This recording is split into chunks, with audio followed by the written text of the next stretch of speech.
व्रत पर उत्सव अंक में दुबड़ी सातें अर्थात दुबड़ी सप्तमी, भाद्रपद मास के शुक्ल पक्ष की सप्तमी, ये मुख्य रूप से राजस्थान का त्योहार है।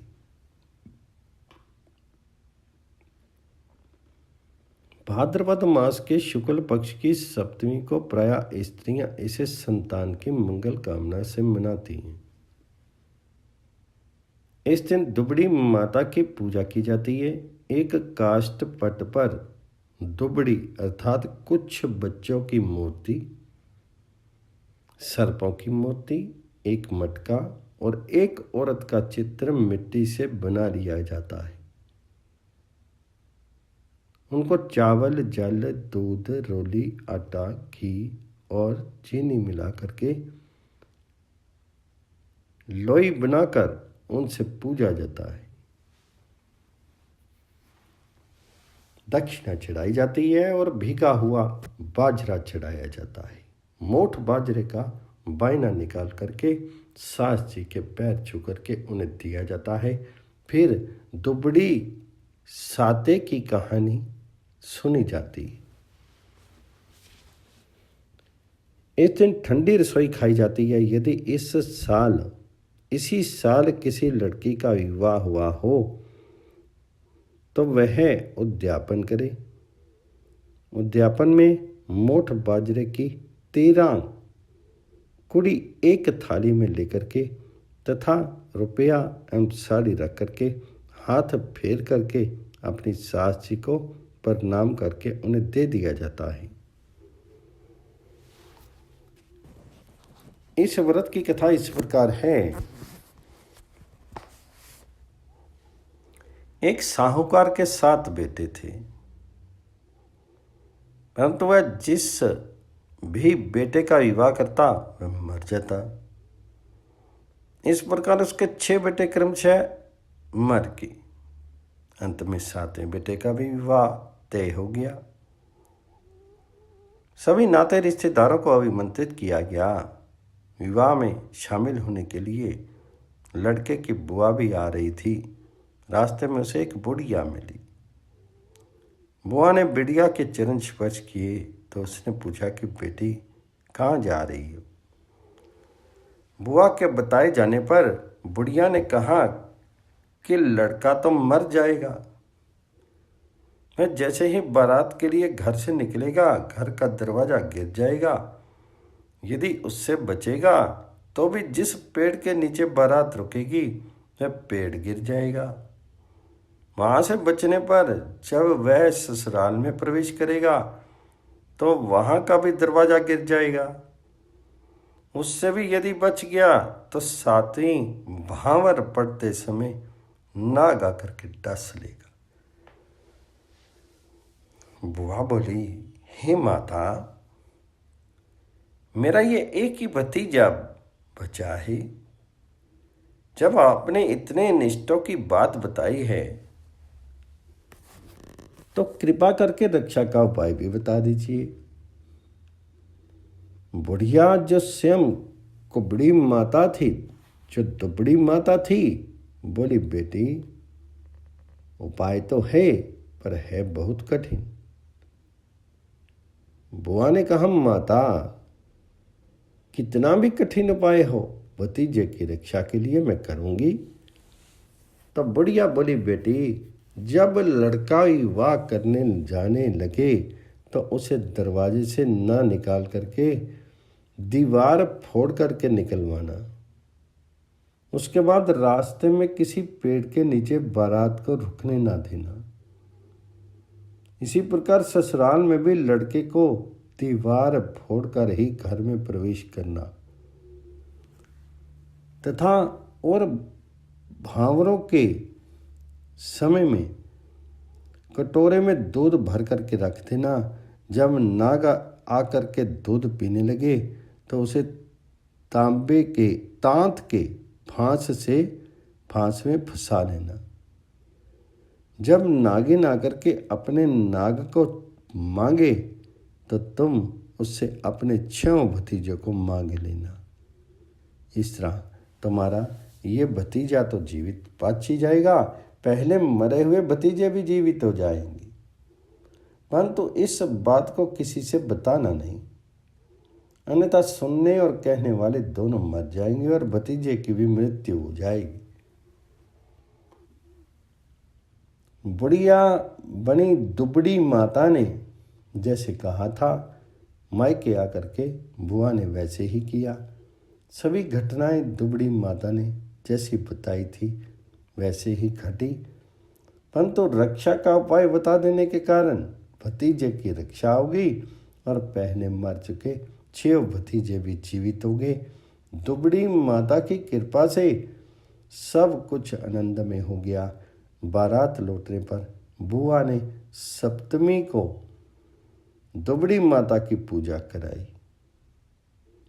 हे दुबड़ी मैया, जैसे तुमने बुआ को 7 भतीजे दिए वैसे ही सबको संतान सुख देना। व्रत पर्व अंक में श्री राधा जन्माष्टमी व्रत महोत्सव, भाद्रपद शुक्ल पक्ष की अष्टमी। जैसे सच्चिदानंद घन भगवान श्री कृष्ण नित्य हैं, समय समय पर इस भूमंडल में उनका आविर्भाव तिरोभाव हुआ करता है, उसी प्रकार सच्चिदानंदमय भगवती श्री राधा जी भी नित्य हैं। वास्तव में भगवान की निज स्वरूपा शक्ति होने के कारण वे भगवान जी से सर्वथा अभिन्न हैं और समय समय पर लीला के लिए आविर्भूत तिरोभूत हुआ करती हैं। नारद पंचरात्र में भी कहा गया है, जैसे श्री कृष्ण ब्रह्म स्वरूप हैं तथा प्रकृति से पर हैं, वैसे ही श्री राधा जी भी ब्रह्म स्वरूप निर्लिप्त तथा प्रकृति से पर हैं। भगवान की भांति ही उनका समय समय पर आविर्भाव तिरोभाव हुआ करता है। वस्ता वे भी श्री हरि के सदृश ही अकृत्रिम नित्य और सत्य स्वरूप हैं। इसी प्रकार इनका आविर्भाव महोत्सव तथा उसका महत्व भी प्राचीनतम और नित्य है। पद्म पुराण ब्रह्मखंड के 7वें अध्याय में श्री नारद ब्रह्मा के संवाद रूप में एक इतिहास मिलता है। उसमें नारद जी के पूछने पर ब्रह्मा जी राधा जन्माष्टमी व्रत के महान महात्म्य का वर्णन करते हुए एक प्राचीन प्रसंग सुनाते हैं। वे कहते हैं, वत्स नारद, पहले सतयुग में एक मृगनयनी शुभांगी चारुहासिनी अति सुंदरी लीलावती नाम की वरांगना थी। उसने बहुत बड़े बड़े कठोर पाप किए थे। एक दिन धन की लालसा से वह अपने नगर से निकल करके एक दूसरे नगर में गई। वहां उसने एक जगह बहुत लोगों को एकत्र देखा। वे लोग एक सुंदर दिवाले में राधाष्टमी व्रत उत्सव मना रहे थे। गंध पुष्प धूप दीप वस्त्र तथा नाना प्रकार के फल आदि से भक्तिपूर्वक श्री राधा जी की श्रेष्ठ मूर्ति की पूजा कर रहे थे। कोई गा रहे थे, कोई नाच रहे थे, कोई उत्तम स्तव पाठ कर रहे थे, कोई बड़ी प्रसन्नता से ताल मतंग और बैनू बजा रहे थे। इस प्रकार उन लोगों को महोत्सव प्राण देख करके वरांगना ने कौतूहलवश उन लोगों के पास जाकर के पूछा, पुण्य आत्मजनों, आप हर्ष में भरे हुए ये क्या कर रहे हैं? मैं विनय युक्त पूछ रही हूँ, कृपा करके बताइए। इसके उत्तर में उस राधावृत्तियों ने कहा, भाद्रपद मास के शुक्ल पक्ष की अष्टमी को दिन के समय श्री राधा जी का वृष भानु जी के यहाँ यज्ञ भूमि में प्राकट्य हुआ था। हम लोग उसी का व्रत करके महोत्सव मना रहे हैं। इस व्रत से मनुष्यों के बहुत बड़े बड़े पापों का तुरंत नाश हो जाता है। उनकी बात सुनकर के वारांगना लीलावती ने भी व्रत करने का निश्चय करके व्रत किया। देवयोग से उसको सर्प ने डस लिया, इससे उसकी मृत्यु होगी। उसने बड़े पाप किए थे, अतः हाथों में पाश तथा मुद्गर लिए भयानक यमदूत आ गए और उसे डांटने लगे। इसी बीच शंख चक्र और गदा धारण करने वाले विष्णु दूतों ने आकर के चक्र से यमपाश को काट दिया। वह वारांगना सर्वथा पाप मुक्त हो गई और उसे वे विष्णु दूत विमान पर चढ़ा करके गोलोक नामक मनोहर दिव्य विष्णुपुर में ले गई। ब्रह्मा जी ने फिर कहा, इस प्रकार पापों का नाश करने वाले और श्री राधा माधव को अत्यंत प्रिय राधा अष्टमी व्रत को जो लोग नहीं करते वे मूढ़ बुद्धि हैं। उन स्त्री पुरुषों को यमलोक में जाकर के नरकों में गिरना पड़ता है और फिर पृथ्वी पर जन्म लेने पर घोर दुख भोगने पड़ते हैं।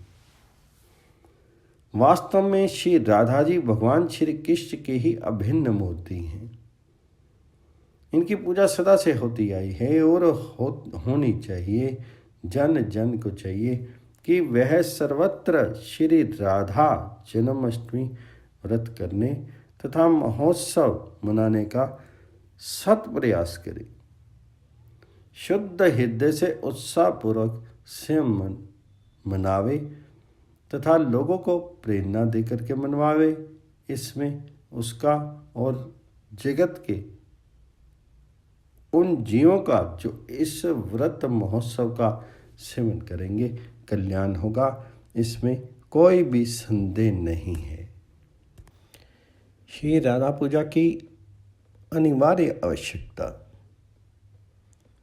श्रीमद् देवी भागवत में श्री नारायण ने नारद जी के प्रति श्री राधाई स्वाहा इस षडक्षर राधा मंत्र की अति प्राचीन परंपरा तथा विलक्षण महिमा के वर्णन प्रसंग में श्री राधा पूजा की अनिवार्यता तथा परम कर्तव्यता का निरूपण करते हुए कहा है। श्री राधा जी की पूजा ना की जाए तो मनुष्य श्री कृष्ण की पूजा का अधिकार नहीं रखता। अतः समस्त वैष्णवों को चाहिए कि वे भगवती राधा जी की अर्चना अवश्य करें। ये श्री राधा जी भगवान श्री कृष्ण के प्राणों की अधिष्ठात्री देवी हैं, इसलिए भगवान इनके अधीन रहते हैं। ये भगवान जी के रास के नित्य अधीश्वरी हैं। श्री राधा के बिना भगवान श्री कृष्ण क्षण भर भी नहीं ठहर सकते। ये संपूर्ण कामनाओं का साधन करती हैं। इसी कारण इन देवों का नाम श्री राधा कहा गया है। इन श्री राधा का प्राकट्य भाद्रपद मास के शुक्ल पक्ष की अष्टमी को मध्याह्न के समय श्री वृषभानुपुरी अर्थात बरसाना या उनके ननिहाल रावल ग्राम में हुआ था। कुछ महान भाव प्रातःकाल प्राकट्य हुआ मानते हैं। संभव है कल भेद से उनकी मान्यता सत्य हो, पर पुराणों में मध्याह्न का ही उल्लेख मिलता है।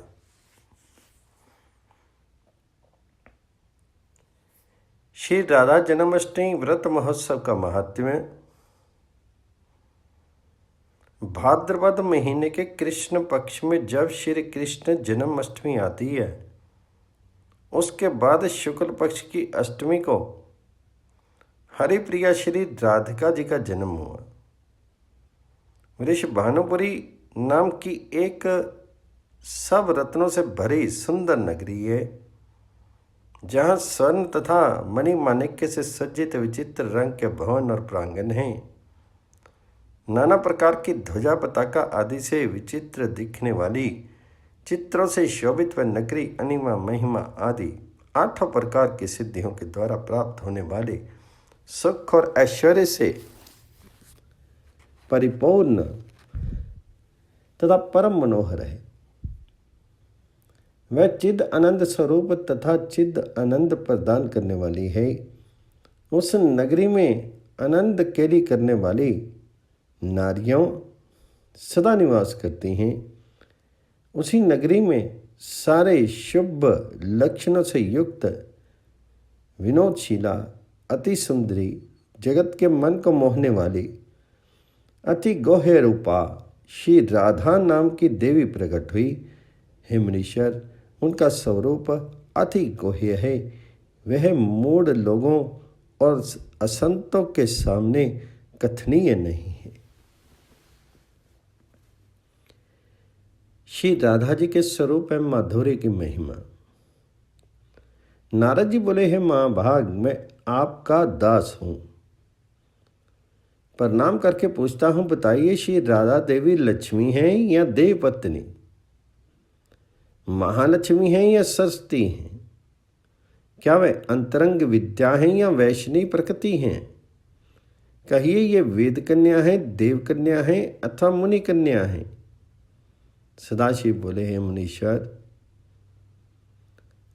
अन्य किसी लक्ष्मी की बात क्या कहें। कोटि कोटि महालक्ष्मी उनके चरण कमल की शोभा के सामने तुच्छ कही जाती हैं।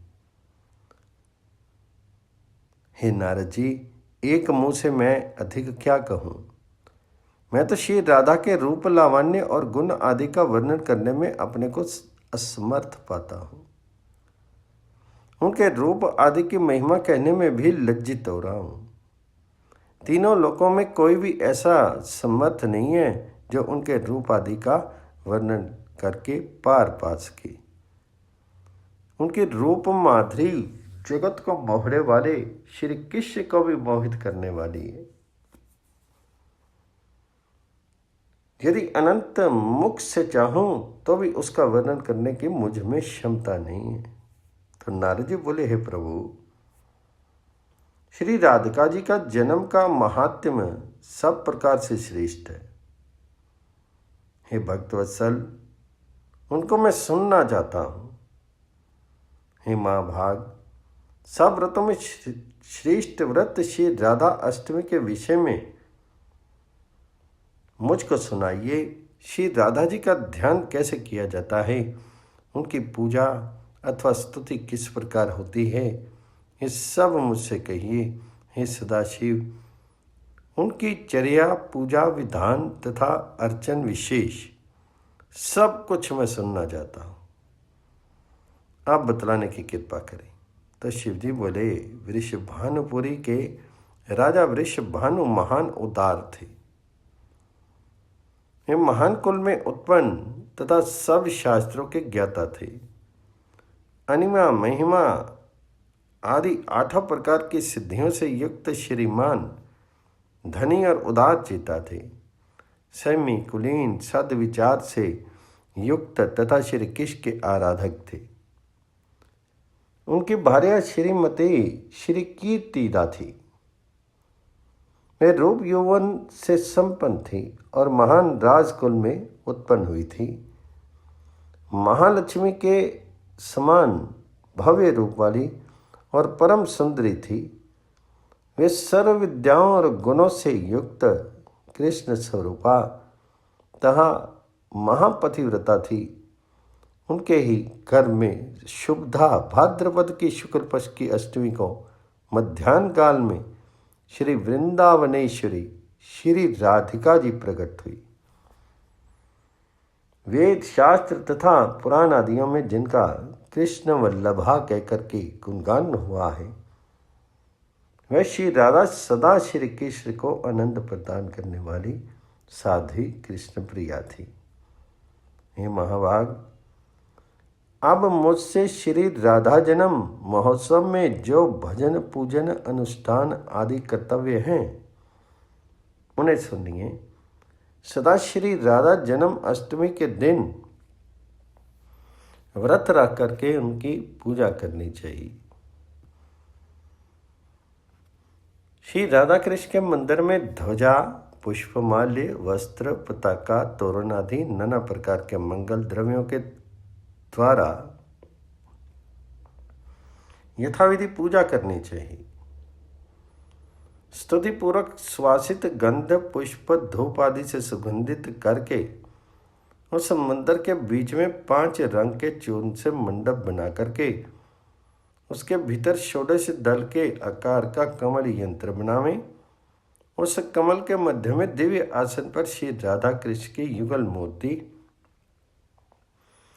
पश्चिम अभिमुख स्थापित करके ध्यान, पाद्य, अध्य आदि के द्वारा क्रम पूर्वक भली भांति उपासना करके भक्तों के साथ अपनी शक्ति के अनुसार पूजा की सामग्री लेकर के भक्तिपूर्वक सदा संयम चित्त होकर के उनकी पूजा करें।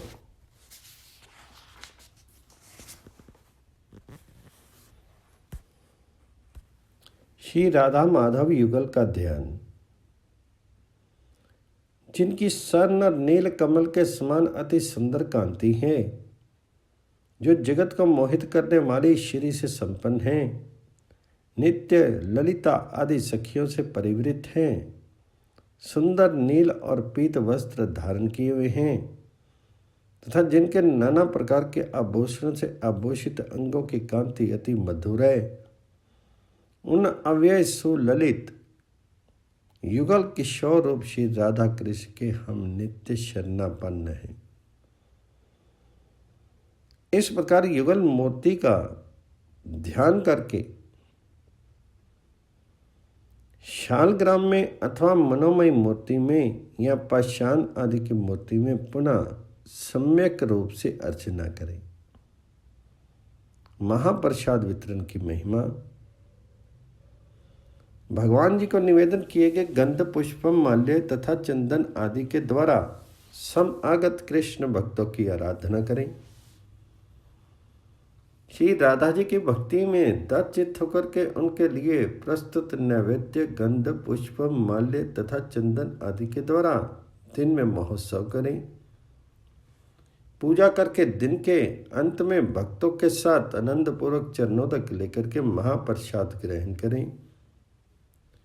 श्री राधा कृष्ण का स्मरण करते हुए रात में जागरण करें। चांदी और सोने की सुसंस्कृत मोती रख करके उनकी पूजा करें।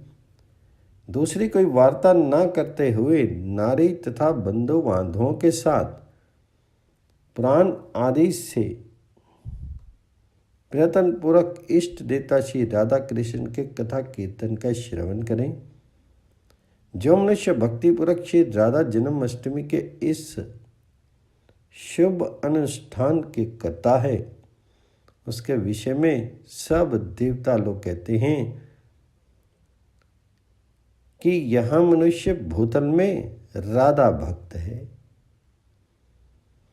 इस अष्टमी को दिन रात एक एक पहर पर विधि पूर्वक श्री राधा माधव की पूजा करें।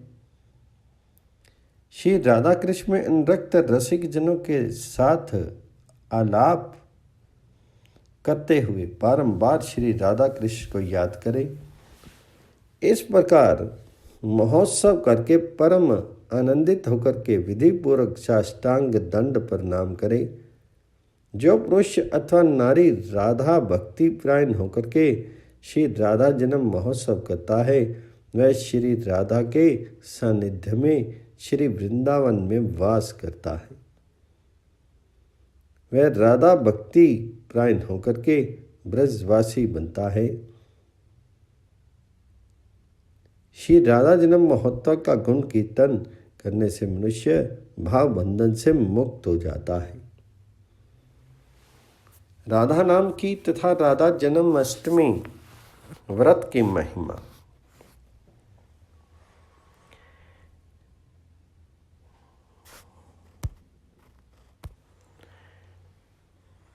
जो मनुष्य राधा राधा कहता है तथा स्मरण करता है वह सब तीर्थों के संस्कार से युक्त होकर के सब प्रकार की विद्या की प्राप्ति में प्रयत्नवान बनता है।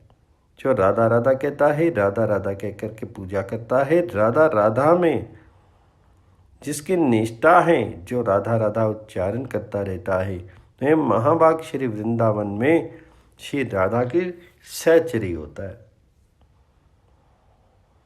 इस विश्व ब्रह्मांड में ये पृथ्वी धन्य है, पृथ्वी पर वृंदापुरी धन्य है, वृंदावन में सती श्री राधा जी धन्य है, जिनका ध्यान बड़े बड़े मुनीश्वर करते हैं, जो ब्रह्मा आदि देवताओं की परम आराध्या है,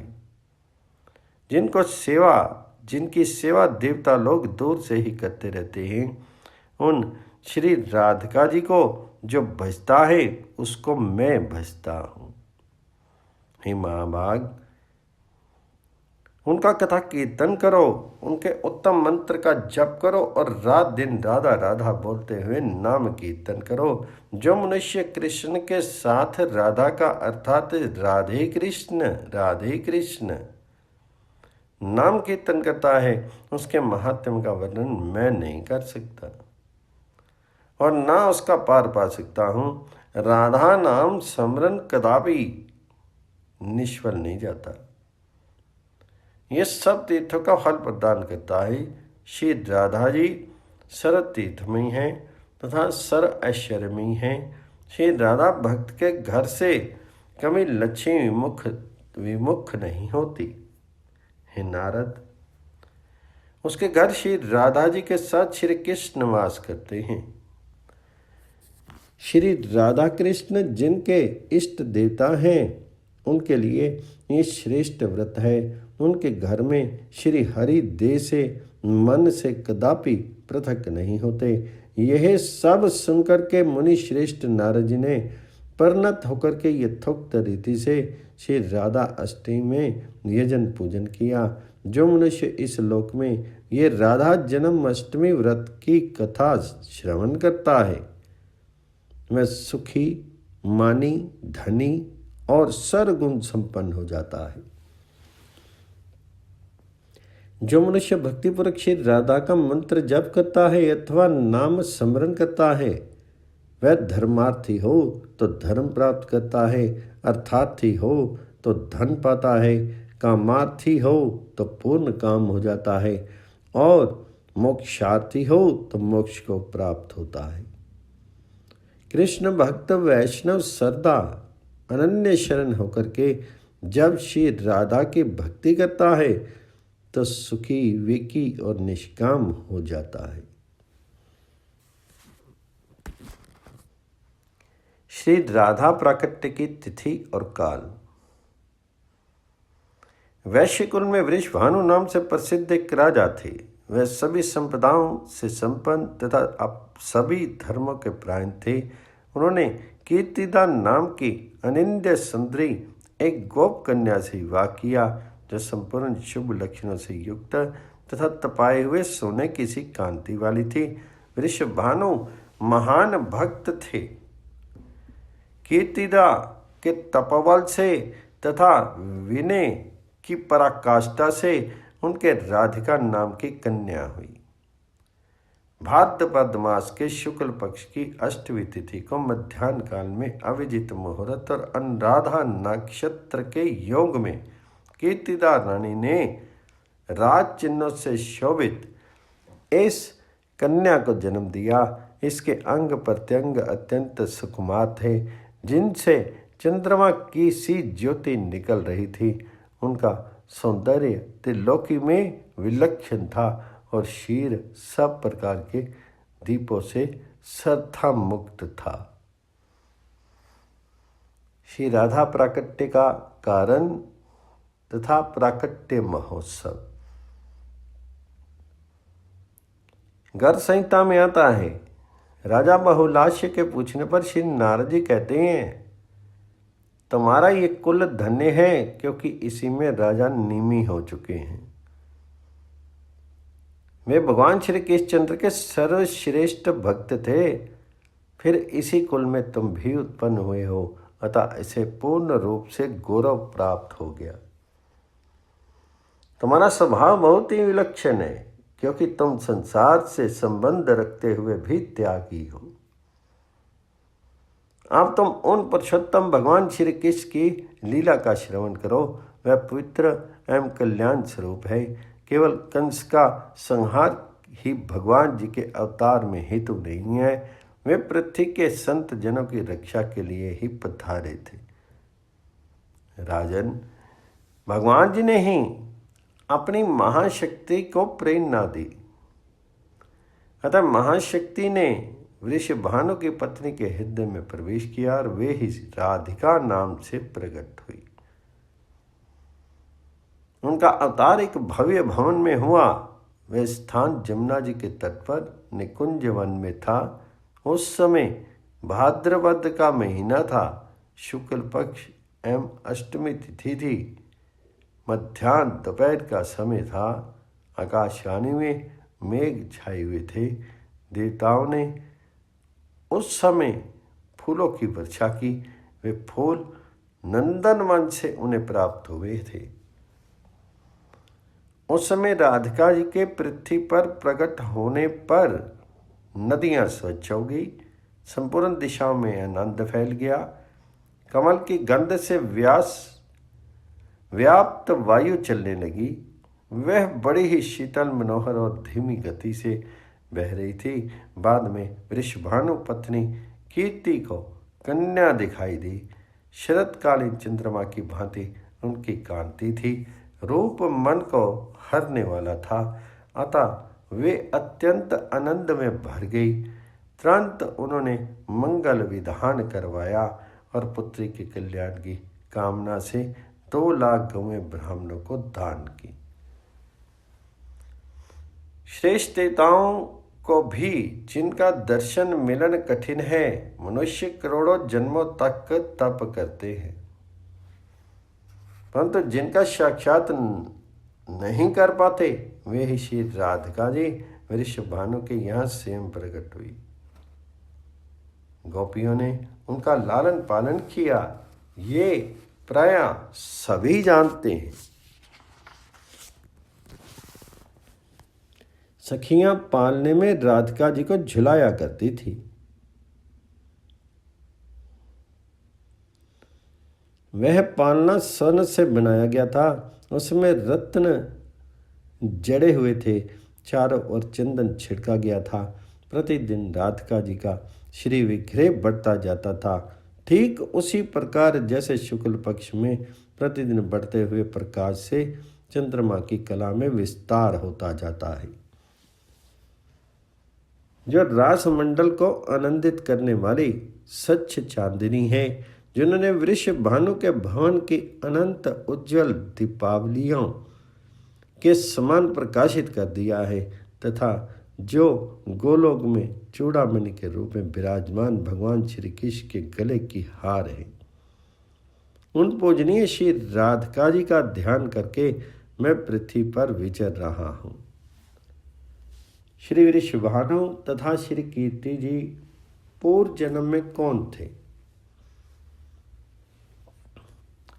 श्री नारद जी कहते हैं, तदंतर बहुलाश्य के पूछने पर नारद जी ने वृषभानु तथा श्री कीर्ति जी के पूर्व जन्म तथा वरदान का इतिहास सुनाया। देवऋषि नारद जी बोले, एक राजा नग थे। उनके यहाँ सुचंद्र नामक पुत्र का जन्म हुआ। सुचंद्र अत्यंत बड़भागी थे। राजाओं के ऊपर भी उनका शासन था। वे चक्रवर्ती थे। उन्हें साक्षात भगवान जी का अंश माना जाता था। उनका शीर बड़ा ही कोमल था। अम्मा आदि पितरों के यहाँ संकल्प मात्र से 3 कन्याएं उत्पन्न हुई। तीनों बड़ी ही कमनीय मूर्ति थी। उनके नाम थे कलावती, रत्नमाला और मेनका। कलावती सुचंद्र के साथ ब्याही गई। सुचंद्र बड़े विद्वान और भगवान जी के अंश अवतार थे। रत्नमाला विधेय जनक को समर्पित कर दी गई और गिरिराज हिमालय ने मेनका का पानी ग्रहण किया। पितरों ने अपनी रुचि के अनुसार ब्रह्म विधि से ये कन्याएं दान की। रत्नमाला से सीता जी प्रकट हुई। मेनका के गर्भ से पार्थिव जी का अवतार हुआ। महामते, इन दोनों की कथाएं पुराणों में जगह जगह वर्णित हैं। तदनंतर पत्नी कलावती को साथ में लेकर के सुचंद्र गोमती नदी के तट पर स्थित एक वन में चले गए। उन्होंने ब्रह्मा जी की तपस्या की। वह तप देवताओं के वर्ष से 12 वर्षों तक चलता रहा। पश्चात ब्रह्मा जी वहां पधारे और उन्होंने सुचंद्र को वरदान दिया, तुम लोग मेरे साथ स्वर्ग में चलो और वहां नाना प्रकार के आनंद का उपभोग करो।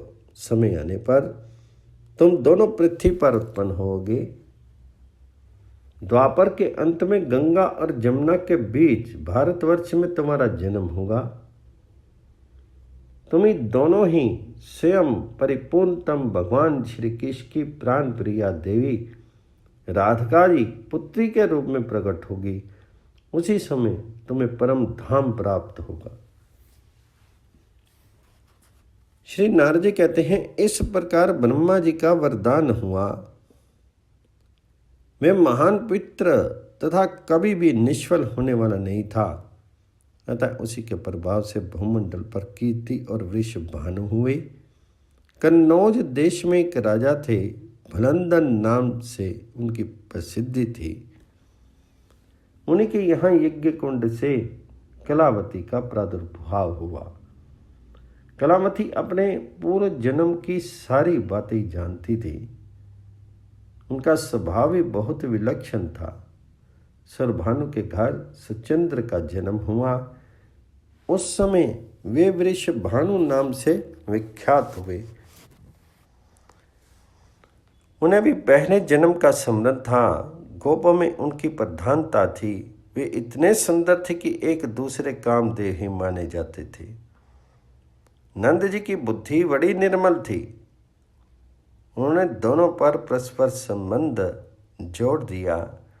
उन दोनों को पूर्व जन्म की स्मृति तो थी ही, अतः वे दोनों चाहते थे ऐसा ही हो।